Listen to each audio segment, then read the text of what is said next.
घोसी उपचुनाव में समाजवादी पार्टी की बड़ी जीत हुई है, जिसमें अखिलेश यादव बोले, जीते तो एक विधायक पर हारे तो कई दलों के भावी मंत्री।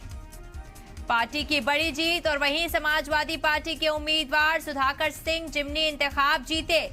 बीजेपी उम्मीदवार दारा सिंह चौहान की हार हुई, तो वहीं एसपी के सुधाकर सिंह ने बीजेपी के दारा सिंह को हराया है।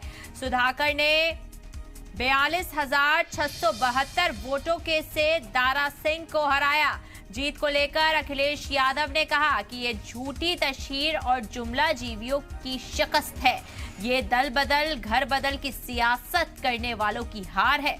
उन्होंने कहा कि ये नतीजा भाजपा का अहंकार और घमंड को चकनाचूर करने वाला है। ये एक ऐसा चुनाव है जिसमें इंडिया टीम है और पीडीए हिकमत अमली। जीत का हमारा ये नया फॉर्मूला कामयाब साबित हुआ।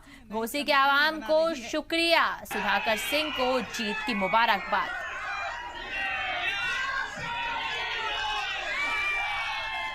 तो देखिए, घोसी उपचुनाव का जीत के बाद अखिलेश ने एक्स पर एक वीडियो शेयर कर लिखा, घोसी की जनता ने भाजपा को 50,000 ही पछाड़ दी है। यह भाजपा की राजनीतिक ही नहीं, नैतिक हार भी है।